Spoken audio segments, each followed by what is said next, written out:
Hi there! My name's Katie McCluxy, and or Noel Overlaid. You probably already know me, especially from the Noise Remix video, or you know me thanks to other people. Or, you don't. Well, for starters, I'm simply just some gay-ass trans dude, who, which you saw by this title, I really like monster taming games. You see, ever since Pokemon Legends EA released, I've had Pokemon burnout for quite a while, resetting old saves over and over, only to get bored. But a little something that changes up that formula would be Monster Hunter Stories 2. You see, Monster Hunter Stories was great, and personally, Stories 2 was a blast.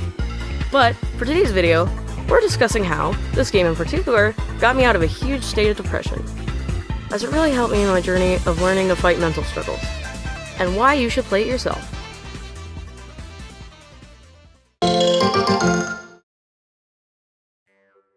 To begin, Monster Hunter Stories is a spin-off of a video game that was released in 2006, called, of course, Monster Hunter.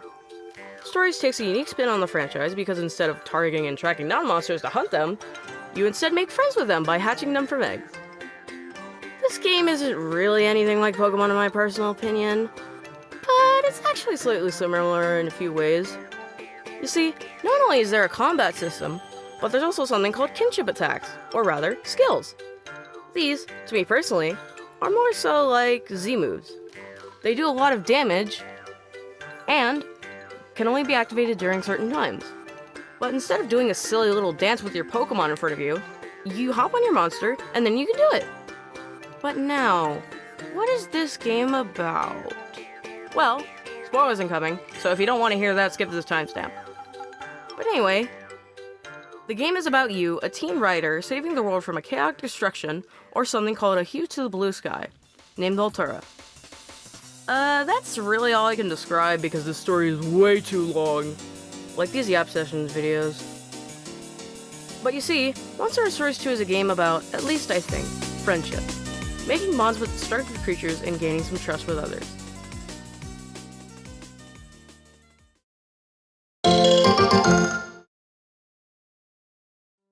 Well, to explain this, for a while I had been depressed for quite some time. For 3 weeks I had a ton of burnout, straight up not getting out of bed, and quite literally, barely eating much. And since I was on new ADHD meds, it really didn't help. Sure, I may have felt a bit happier, but truth is, it really made me feel empty, emotional, alone. But then I had started Monster Hunter Stories 2 up again, and it really changed my view. Sure, it wasn't exactly the most rational way to change it, but it's why I love this game. It's really inspiring me because it teaches you a lot. Not only does it teach you about people's views, bonds, and personally a lot of good really ways to fight off loneliness, but it teaches you that you're never alone. Because no matter what, there's always people who love you. You see, this game was not only great for my coping, but also gave me a valuable lesson. It not only teaches you to look at the world differently, but it also helps you learn that creatures have feelings too. You see, a lot of animals in this world get abused or even mistreated, or even killed. But they deserve lives, though some don't, you know. And they deserve to fulfill their purpose like we do. We deserve to be greatly treated and have good lives.